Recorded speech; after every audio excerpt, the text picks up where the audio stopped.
미국은 이재명 대통령에 대한 당선 축하와 함께 한미 동맹을 강조하는 입장을 내놨습니다. 워싱턴에서 김재용 특파원입니다. 미국 백악관은 한국 대선 결과에 대한 입장을 묻는 한국 언론의 질의에 이번 대선은 자유롭고 공정하게 치러졌다고 평가했습니다.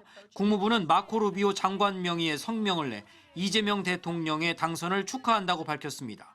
루비오 장관은 또 두 나라는 상호 방위 조약과 공유 가치 그리고 깊은 경제 관계에 기반을 둔 동맹에 대한 철통 같은 약속을 함께하고 있다고 강조했습니다. 아울러 전략적 환경의 요구와 새로운 경제적 도전에 대응하기 위해 동맹을 현대화하고 있다고도 밝혔습니다.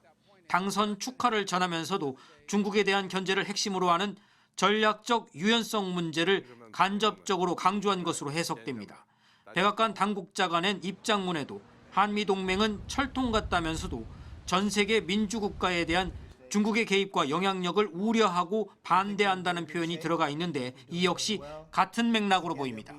중국 관련 언급은 이재명 신임 대통령이 당장 주력해야 할 무역협의와도 직결될 것으로 보이는데 조만간 이뤄질 정상 간 첫 전화통화에서도 관세와 안보 문제가 함께 거론될 가능성이 있습니다. 마침 미국 시간으로 내일인 4일부터는 철강 관세가 50%로 인상되는 상황이어서 이재명 대통령 입장에선 첫 전화통화에서부터 쉽지 않은 협의를 해야 할 것으로 전망됩니다. 전화에 이은 정상 간 직접 대면 회담은 오는 24일 네덜란드 헤이그에서 시작되는 나토 정상회의 자리에서 이뤄질 가능성이 거론됩니다. 백악관이 오늘 트럼프 대통령의 참석을 확인했기 때문에 만약 이재명 대통령이 참석한다면 이 자리에서 첫 면대면 정상회담이 진행될 것으로 보입니다.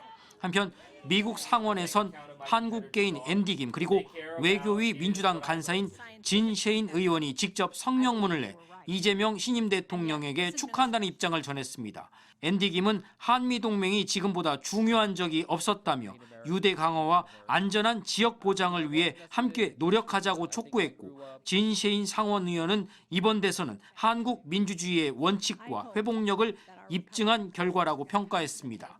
미국 언론 역시 이번 대선 결과로 한국의 정치적 혼란은 마무리됐다고 분석하는 한편 신임 대통령이 전 세계가 겪고 있는 관세와 무역 그리고 안보 등 시작부터 무거운 과제를 안게 됐다고 분석했습니다.